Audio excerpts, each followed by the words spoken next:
¿Qué tal, coleccionistas del mundo? Yo soy Tortugons y esto es Ninja House. Y hoy día tenemos un programa muy especial. Todos somos fans, pero reconocer y traer a este canal a la fan más grande, reconocida mundialmente de Tortugas Ninjas, es un logro que estamos dispuestos a... ¿Qué? No me digas que... Sí, ella. ¿Sí? ¿Ahorita? La entrevista ahorita, sí. Ver... ¡Anda, suéltame la intro, Rafomagia!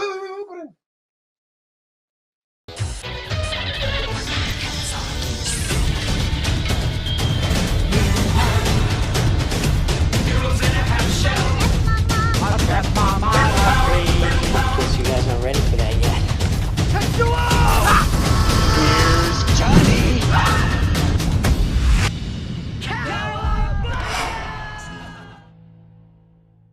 Muy buenas noches, tardes, días, el momento que estés viendo este video, muy buenas y bienvenido, bienvenida.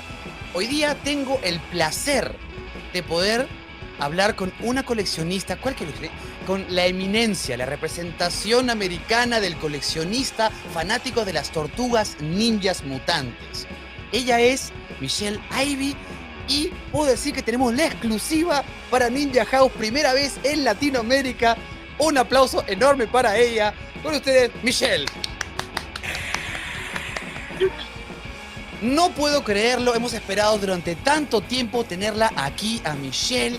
Es una eminencia entre los coleccionistas y creo que es primera vez que va a hacer una entrevista para Latinoamérica. Michele, ¿cómo estás? I'm doing very good. Thank you very much for having me. It's always great meeting fellow Turtle fans. Aquí dice, Michele Ivey nació en Detroit, Michigan en 1978. Al crecer en una familia de artistas se inspiró para seguir el crecimiento que incluía un pequeño papel no acreditado en una película de Sam Raimi llamado El Objetivo Vietnam de 1985 y hacer anuncios en televisión con títeres. Ya de joven, Michele ingresó al mundo de las tortugas ninjas a la edad de los 11 años y comenzó a seguir este mundo detrás de las cámaras. Pronto comenzó a aparecer en los periódicos y a recibir atención por parte de su colección y su pasión, y su fama se extendió cuando en el año 2004 salió en VH1 Totally Obsessed. Era un programa donde ella la entrevistaron. No sé si podemos poner un cachito de esto. ¿Qué tal? That was interesting. But yeah, I was in a Sam Raimi movie when I was 4 because they were gophers on a TV show my dad worked on. So him and Bruce Campbell worked with my father, and so they started doing small budget movies here in Michigan, and then my dad was being pulled in and working with them on them. So my brother and I got to be in one of the movies. ¿Esta es tu primera entrevista en español? Yes, it is. ¿Por qué? Why? I don't know. No one else has asked me for a different language type interview. I've always had, and usually here in the United States, but I have had Fanatical that came over from Canada to interview me, and I've also been on MTV Live in Canada, but both of those areas, they speak English. So yeah, it's only been English for me usually. ¿Sabías que eres famosa en Perú? No, I had no clue. I don't feel famous because I'm just out there sharing my passion, and the people that I feel are famous are the ones who are putting the work into the stuff that I love. Pero tienes que entender que tú eres famosa. Aquí en Perú y en todas partes de Latinoamérica, cualquier coleccionista de tortugas ninjas sabe quién eres. I have definitely realized that I'm known because I go to places and people are stopping me for autographs and photos here, even in the States. I just don't feel famous because, again, there's so many different fans out there, and I just happen to be the person that the media noticed. And I'm lucky in so many other aspects because I've got a lot of friends behind the scenes as well who have kind of pushed some of that media my direction. Para esa gente, nosotros en Ninja House aquí en Perú tenemos una misión, tenemos la misión de llevarle conocimiento geek a la gente que ha estado viviendo debajo de un puente durante 30 años. Y esa gente que no sabe quiénes son las tortugas, ¿podrías explicarles quiénes son las tortugas ninjas? Well, the Ninja Turtles are these extremely amazing characters. They're brothers, and they lived with their father, and they had to live in hiding because they were not like everyone else around. And unfortunately, we live in a very judging world. If you look different, you're going to be ridiculed and outcasted. And for defense, they're taught how to defend themselves from their father character, who was a ninja master. and they became ninjas. So when they became teenagers, they're ready to explore the world and escape their little sewer domain where they hide, and they bump into some trouble, and they aren't looking for trouble. They're looking to live their lives, but they can handle themselves, and they have inspired fans all around the world because of that. So true. So true. Tanta verdad, por amor a Dios. Tanta verdad. ¿Cuándo fue ese momento cuando te diste cuenta que eras famosa? Que la gente comenzaba a reconocerte. ¿Cuándo te diste cuenta que eras famosa? Well, there's been a few points where I traveled across the country in 2009 following a turtle tour to do little stops, and it was my first time traveling the entire country. And on that trip, every state we'd stopped in, it was just my sister and I traveling around doing this volunteering to go on this tour thing. Every state, I was stopped, asked for a photo, an autograph. I could be at a rest area on the expressway, or even in a fancy restaurant in St. Louis. They brought out the entire kitchen staff to get their photo with me. But the time where it really hit me the most was I was brought in as a guest at a convention. And normally I just do like a booth or run some panels. Now my panels are usually standing room only, so I know I can bring in a crowd because I got a lot of info on turtles to share. But I look at the schedule and they have me set up for a 2-hour autograph block booking. And I'm like, an autograph? Nobody's going to be in line.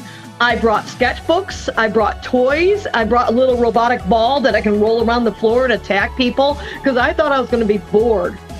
The line was around the corner. I kept busy the entire time. They're coming up with their Volume 1, Issue 9 Ninja Turtle Mirage comics. And I'm like, I didn't work on this. Don't make me sign it. And they're like, yeah, but this is my favorite issue of Turtles, and you got me back into Ninja Turtles, so I'd be honored if you signed my comic. And I'm like, okay, but I'm ruining this comic book. I'm sorry. Here, I'll draw a turtle for you. I'm so sorry. And hand them their books.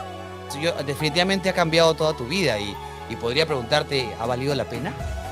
Yes. Yeah. There's definitely a difference in lifestyles. This is worth it for me because I got that personality where I want to inspire and help people through inspiration and making them smile. I go through depression. My antidepressant is getting online and making somebody smile a day, even if I'm bedridden because of some severe nerve damage I have. So if I'm down, I still want to make people laugh, and I'm able to do that because of the publicity that I've had and getting out there entertaining and sharing the fact that everyone has a passion. Instead of trying to hide your passion away because you think it's going to make you look weird, go out there and embrace your passion as long as you're not hurting anyone, and you'll feel better about yourself. And so, yeah, for me, this life has been totally worth it. My family has embraced it. And I've met some of my heroes because of this lifestyle that helped me get through the roughest times of my life. Nosotros teníamos el sueño, de verdad, que cuando empezamos esta entrevista, siempre que te hemos seguido y te hemos visto salir en vivo, siempre empiezas con la canción de Tortugas Ninjas, y esta vez no la has cantado y creo que me lo merezco. Yes. Teenage Mutant Ninja Turtles, Teenage Mutant Ninja Turtles, Teenage Mutant Ninja Turtles, heroes in a half shell, turtle power. They're the world's most fearsome fighting team. We're really hip. They're heroes in a half shell and they're green. Hey, get a grip. When the evil Shredder attacks, these turtle boys don't cut him no slack. Teenage Mutant Ninja Turtles, Teenage Mutant Ninja Turtles. Splinter taught them to be a ninja team. He's a radical rat. Leonardo leads, Donatello does machines. That's a fact, Jack. Raphael's cool but rude. Give me a break. Michelangelo's a party dude. Party! Teenage Mutant Ninja Turtles. Teenage Mutant Ninja Turtles. Teenage Mutant Ninja Turtles. Heroes in a half shell. Turtle power. Hell yeah! Yeah. Michelle, ¿cuál fue la primera vez, tu primer contacto con las Tortugas Ninjas? ¿Cómo fue? ¿Qué viste? ¿Algún muñequito? Well, there's kind of two stories to this. There's the first time I saw them and I didn't realize what they were or even know, which was a costume contest where they kind of cheated by having somebody go up and stall my parents from getting down, and they won the costume contest. My dad was known as a world costume contest winner, designer. And so they kind of, the people who had these costumes cheated. And I didn't find out till years later seeing a picture going, that's what they were. But in 1989, I went to my brother's friend's house, a neighbor who lived 2 doors down from us, and he was bringing out some toys for us to play with, and he came out with this coffee tin, and it had Thundercats and Ghostbusters, all the toys I normally knew. And he dumped out the tin, and out fell this original Michelangelo toy with the 4 little loops on the belt, and he had the different weapon stuck in there, not the nunchucks. And I stopped and I go, what is this? I'm curious about, I want to play with this toy. I didn't know what it was. I've never seen it before in my eyes. I didn't remember that convention from years earlier. But for me, this was like the most unique thing because I own all these other toys. I'm like, ooh, this is new. And I played with the toy that day. And then within that following week, I was sitting down at home watching Rescue Rangers. I love Chip and Dale's Rescue Rangers. And my brother comes in and grabs the TV remote and changes the channel. And I screamed at him that I was watching. He goes, yeah, but that was a rerun. We haven't seen this before. And it was the episode, A Thing About Rats, Baxter Stockman's first episode. Yes. But at this point, 1989, they're already on weekdays. This is not the first run. I missed them in 88, in 87. But I got to see that episode. 87. Yeah, 87 is when the original aired. I got to see that episode, and then I was hooked. I never went back to watching Chip and Dale's Rescue Rangers. It was Ninja Turtles first. And it just grew and grew. That Christmas, I got every single toy that was on the market at the time, besides for Baxter Stockman and the Rat King, which I did get within the next month. ¿Cuál fue el primer ítem que te compraste? Este me lo compro yo, mío, mi plata. That's a very hard question because, as I said, for Christmas, I got all the toys, and that was my first time getting anything.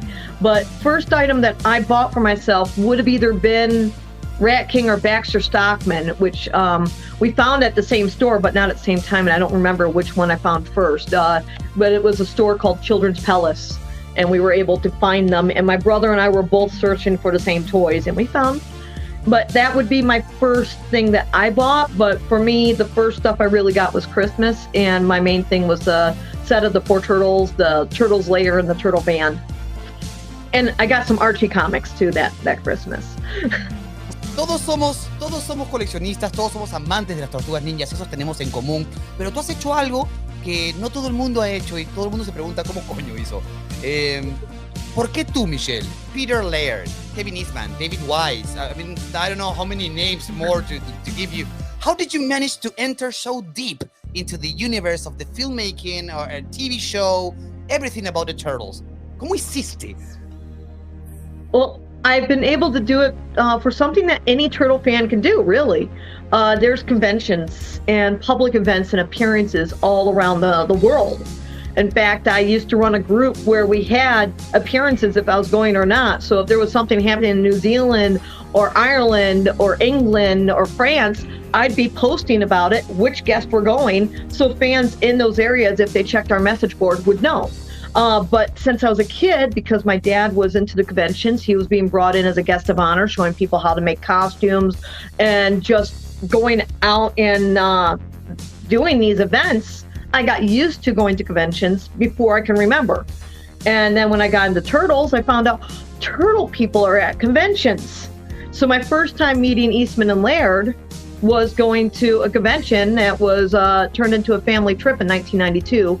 TurtleCon 92, the only official Ninja Turtle convention that's ever happened. It was August 23rd, and my brother's birthday. He was very pissed about that.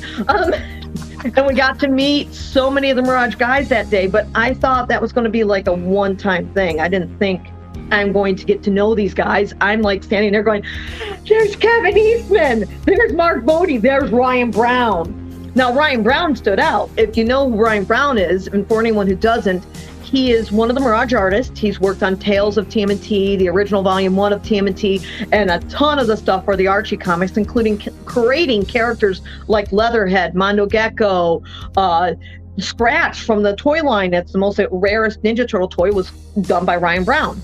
So Ryan is this known artist and one of my favorites from my childhood.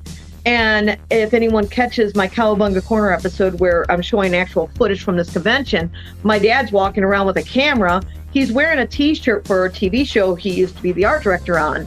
Ryan looks at the t-shirt and goes, "The Ghoul Show?" are you from Cleveland? And my dad's like, you know the Ghoul Show? And he's like, yeah, I'm from Cleveland. And so they start talking, and find out that Ryan Brown is a huge fan of my father. So we had some amazing experiences there. But even before that, I had a little bit of taste behind the scenes. The very first behind the scenes experience I had was the Tour Turtles, the Getting Down to Your Town tour. I managed to get backstage. I blame my sister. She's a good luck charm. You want to meet a celebrity, you bring her to the concert with you, and somehow you'll meet someone. It might not be the celebrity on stage, but you will meet someone if you have the good luck charm with you. And that's what I do. I drag her around and say, hey, Mickey, here you go. Come on. And now I can do it on my own with Ninja Turtles, but still, if I want to meet someone like Sir Ian McKellen, which we did meet, I have her with me, and he walks right up to me to talk to us. So we never know who we're going to meet, but I just know I need to keep her alongside. Muy bien, cuéntanos un poquito porque ¿cuál fue para ti el momento más alto de las Tortugas Ninjas en su franquicia, en la historia, el momento del pico más altito? Oh, for me, that's clearly late 1990, 1991, when the first movie came out. The excitement from just seeing those costumes to going to the Coming Out of the Shells tour, seeing all those fans live. And then in 1991, with the Secret of the Ooze, we started doing children's birthday parties. And I was the party turtle. I would go to people's houses and dressed up and go, yo, dudettes, I'm the awesome Mikey the party turtle, and I'm here to make your party special. So bring on some little fire turtle games and music and some friends that help, okay? And we would do a full hour-long party. The best part for me in doing the parties was our excuse for why I was the only turtle.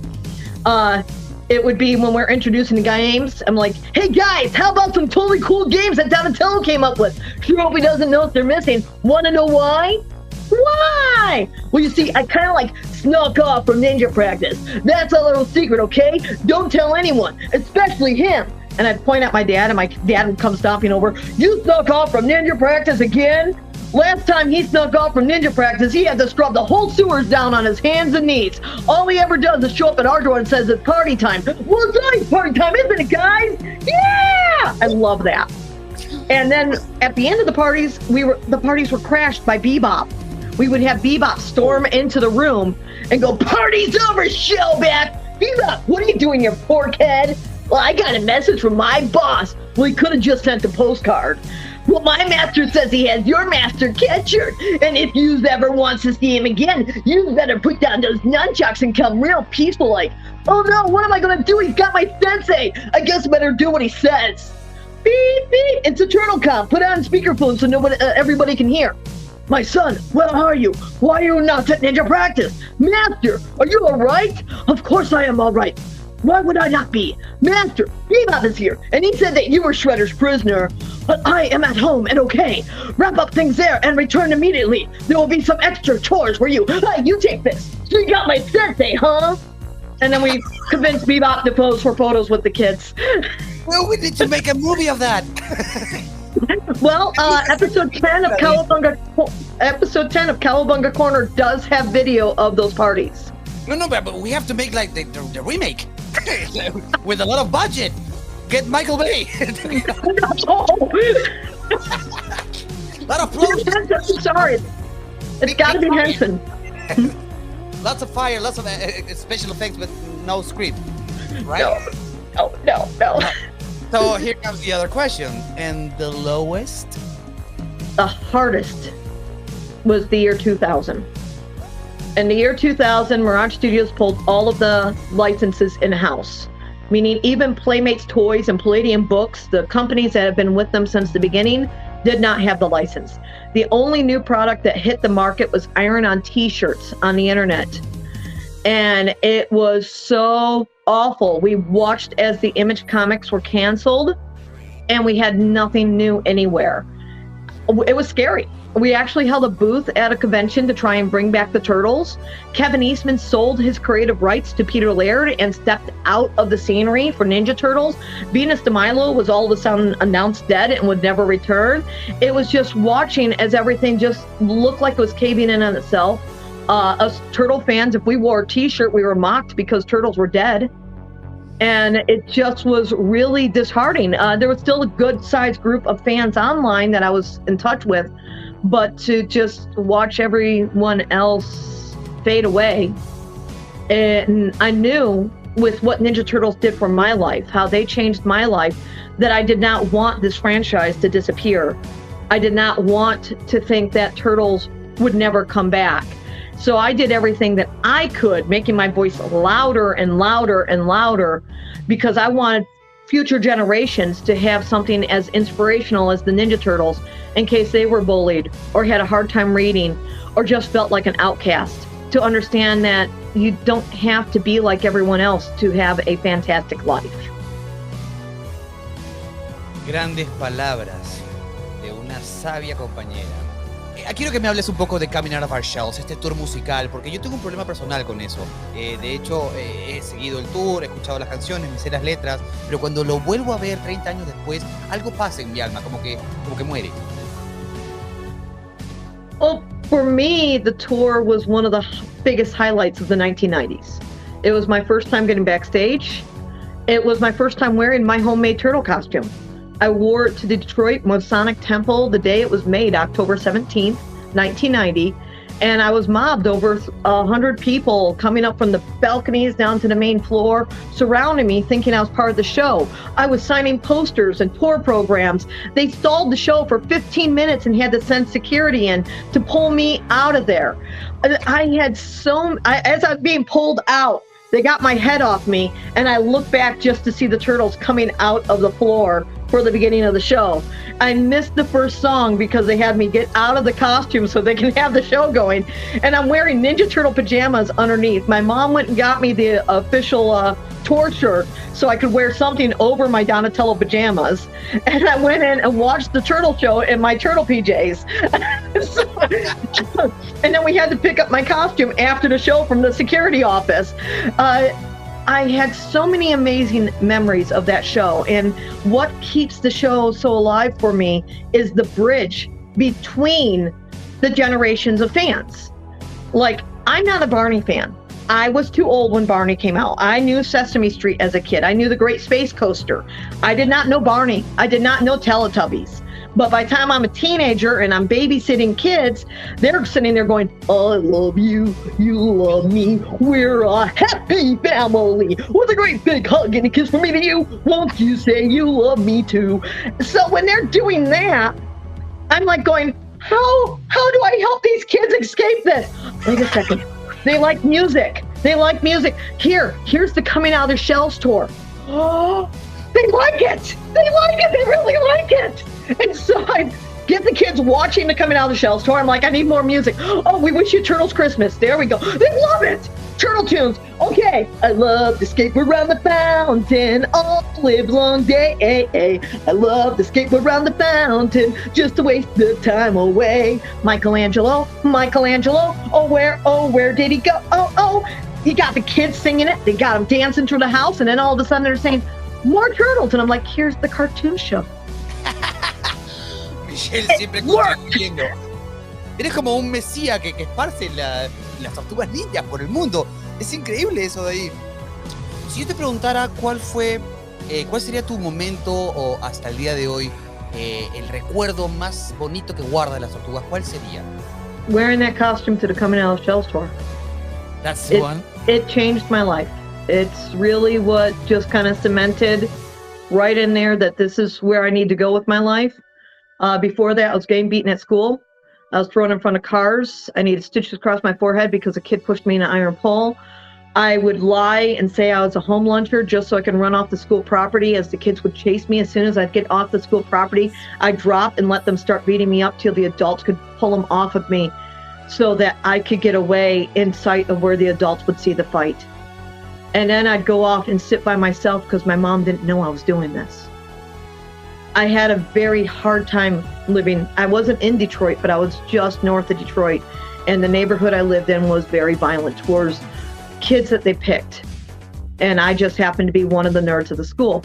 So when I got surrounded by all those kids wanting my autograph, wanting their picture with me, thinking I was their hero, for that moment, it showed me that there's a different way of having people around you. and that you could put smiles on people's faces. And at that moment, I knew, forget being an artist, I want to be an actor.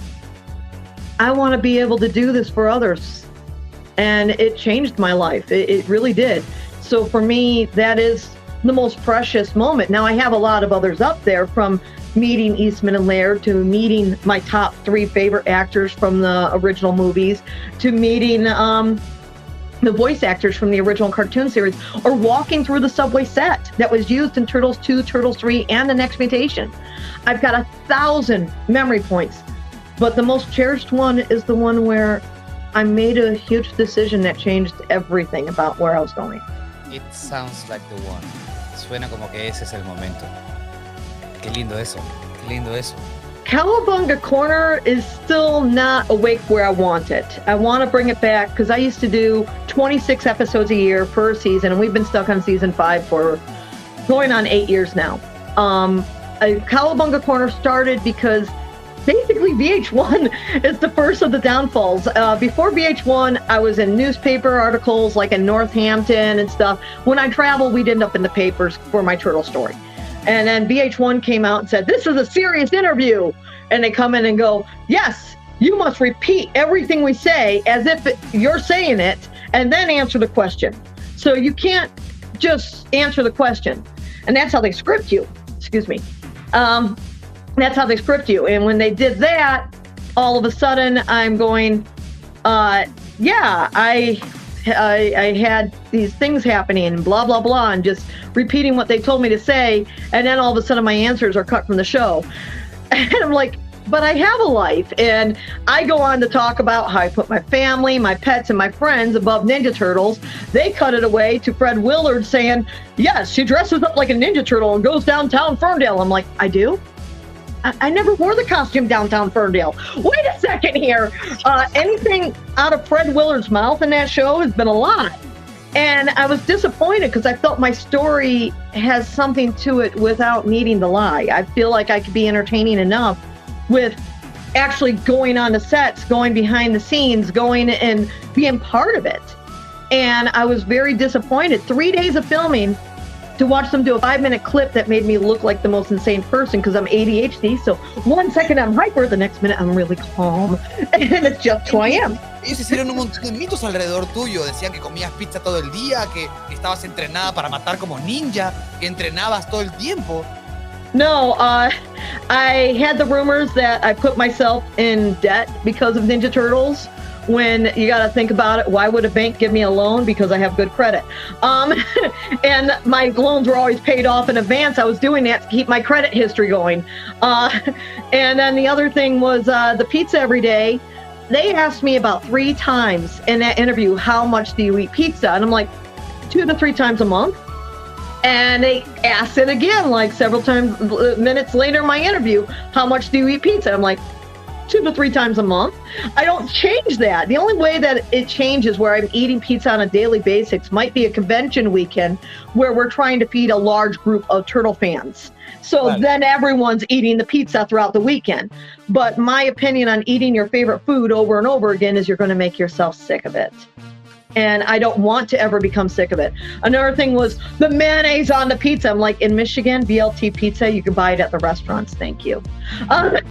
So yeah, I put mayonnaise on the pizza, but so does several pizza places. And then there was the martial arts thing saying I spent $5,000 in karate lessons to get to a blue belt. That's hilarious. I'm like, oh, really? I did get a lifelong membership, but for the lifelong membership, it was $59 a month for 2 years and then $50 a year afterwards. And I quit in the year 2000 was my last year. And so then they showed me with my martial arts teacher. And that martial arts teacher, the last time I trained under him was in 1997. So that was actually a reunion, meeting up with one of my old senseis going, hey, how you doing? Wow, you changed in appearance. So have you. I was so amused being there. But I hurt my wrist in 2000, and I thought I'd get back into it when my wrist healed up. But in 2004, I took an even more serious injury, which has made it so I can never get back into the martial arts. But I loved every bit of being in the martial arts.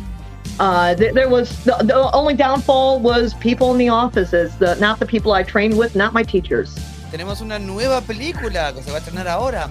¿Qué opinas sobre Seth Rogens?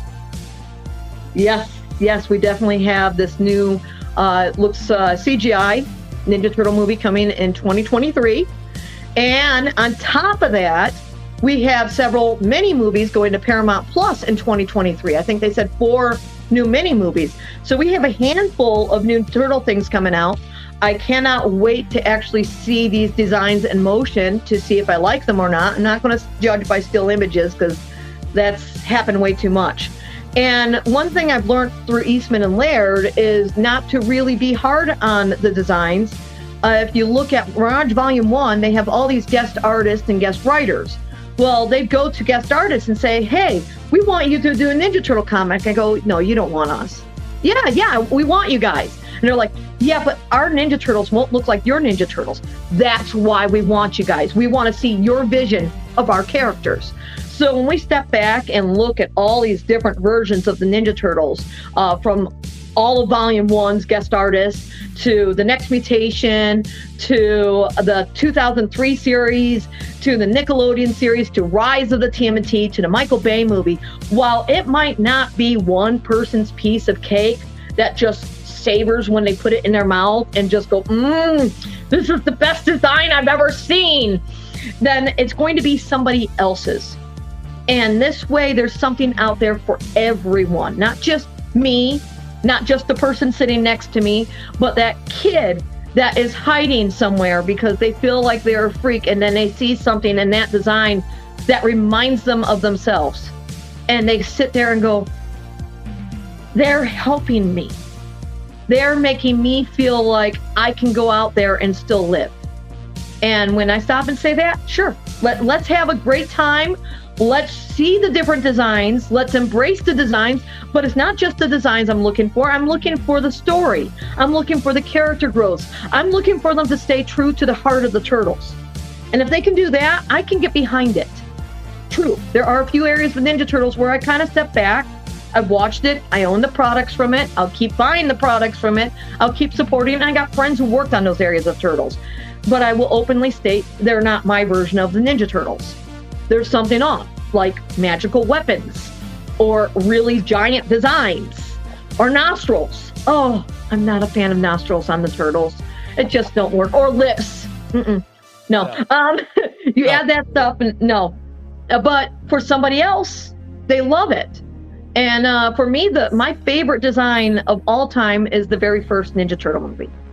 That's the design. Has its own turtle, right? Cada generación tiene su propia tortuga. Correct. That's what's epic out there. And I love that. Y tú sabes que yo siento que la franquicia, por más que ha tenido momentos difíciles, no ha caído como otras. In 2000, I thought we were about to get it. But really, I think that there's some franchises that have touched enough people, like X-Men, Batman, Thundercats. Well, Thundercats a little lesser so, unfortunately, because that's one of my favorite things. I love Snarf, I love Tigra, but they have not got the best reboots to be able to come back. But Spider-Man and Superman and Batman, they'll never die. And Ninja Turtles have somehow found their way into that era where there is now enough media out there that even if something's not new coming out, like right now, all we really have is the IDW comic books, which is epic. I love those comics.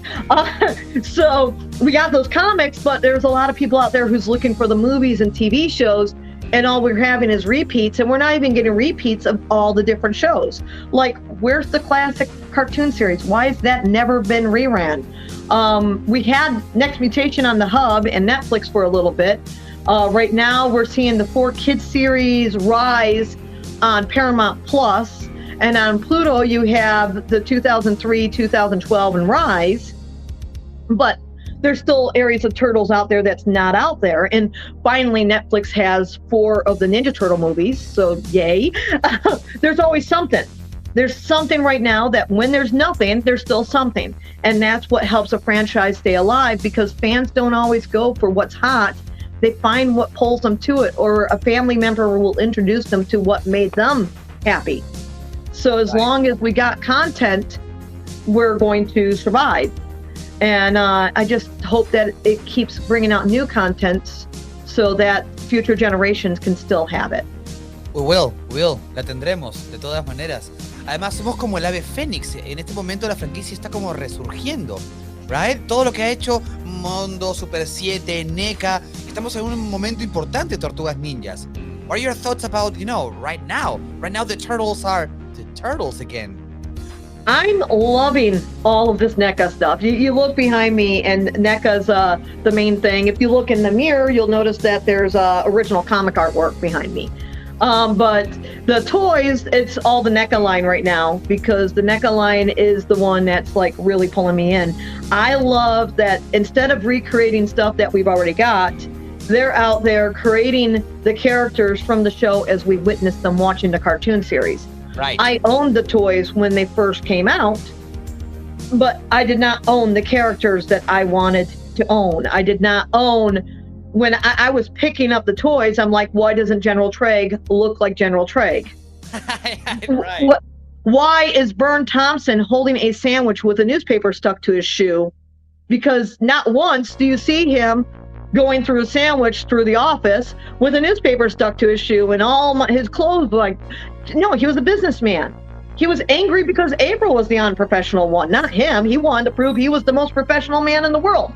And why can't Vernon stuck with a camera, a Polaroid type camera in his hand, not even a news camera, a tiny little camera? So I love the Playmates toys because they were very creative. They gave us unique views on all the characters. But at the same time, I always wanted to own screenshots.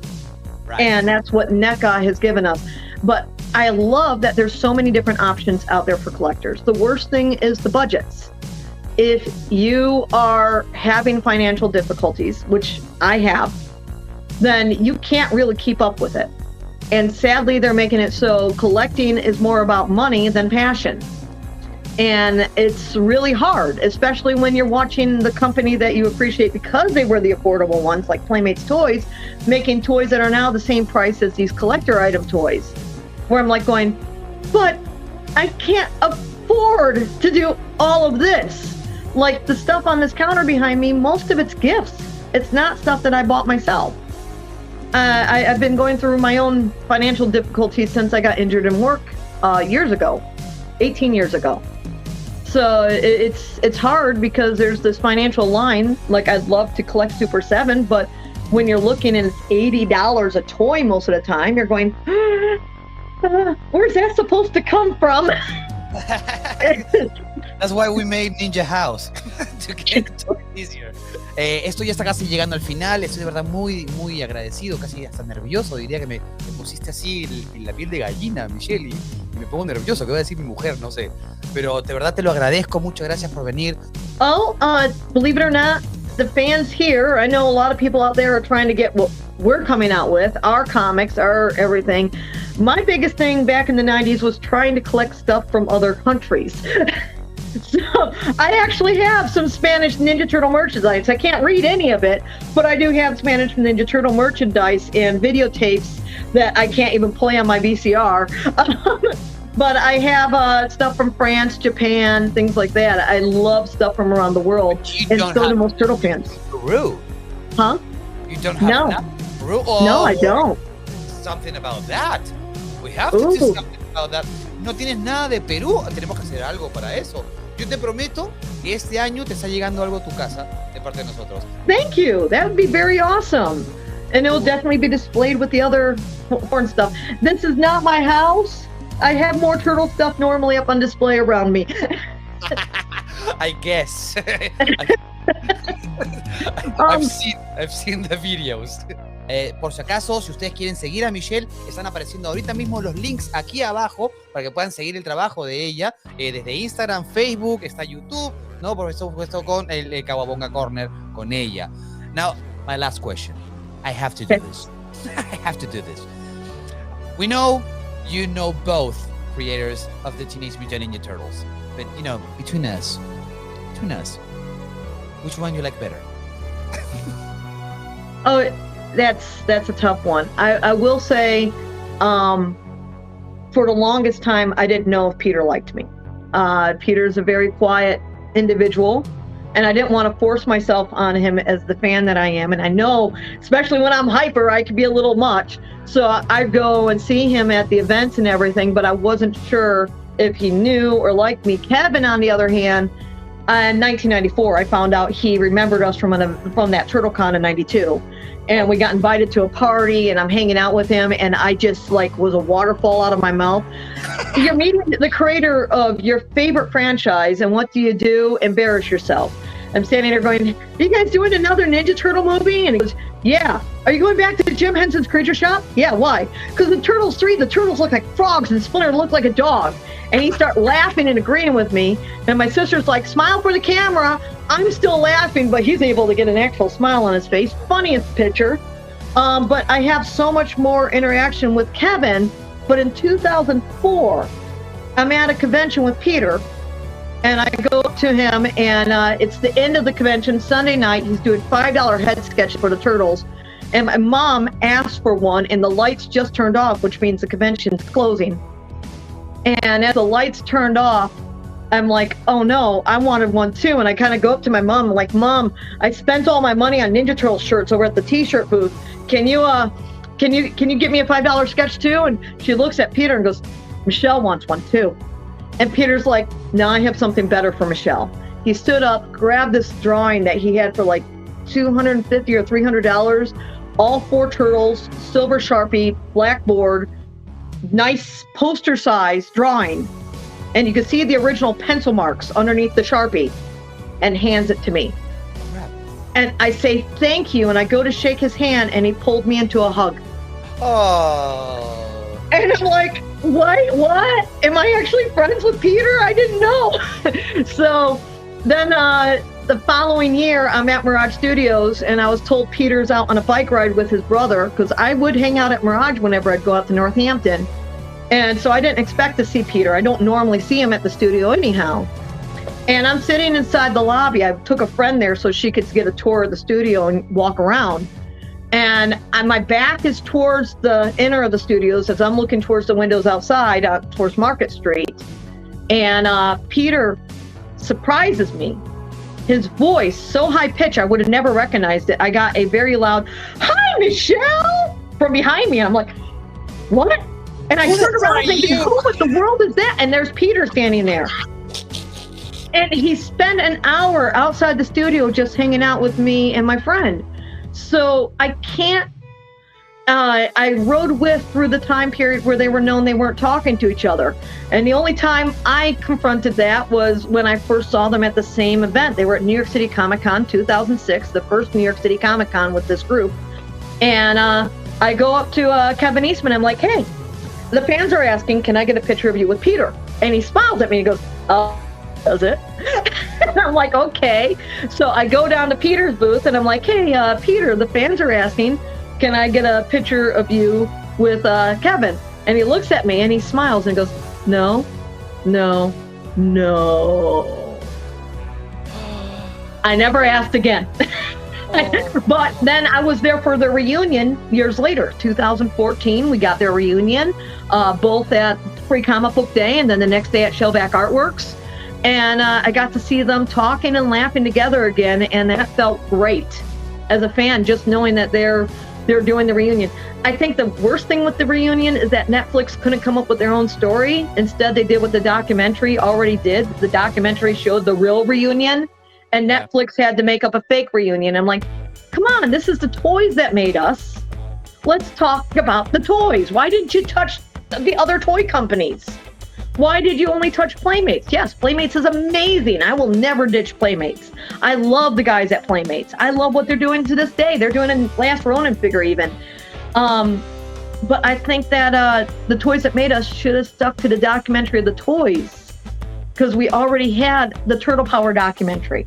But there's a lot of great things out there, but Eastman and Laird, together, they're amazing. Apart, they are two different souls who can bring you memories that are cherishable for anyone who gets the chance to meet them. And I highly recommend it. Ha sido una entrevista realmente maravillosa. Me siento afortunado de haberle brindado tu tiempo a este humilde canal, seguidor de las Tortugas Ninjas de Perú, y te agradecemos en nombre de todos que hayas estado aquí con nosotros y hayas compartido tu sabiduría tortuguera con todos. Thank you for having me on the show. It's always excellent getting to talk about turtles and share the passion. And I'm hoping people don't just take this as Ninja Turtle passion being able to be shared. It's for every fandom out there. Don't shy away and hide who you are. Embrace who you are and respect other people's passion, even if it's not something that you yourself love. Go forward, enjoy life, and always remember that if you're ever feeling down, just go, Cowabunga! Yeah! My name is Michele Ivey, and you are watching Ninja House!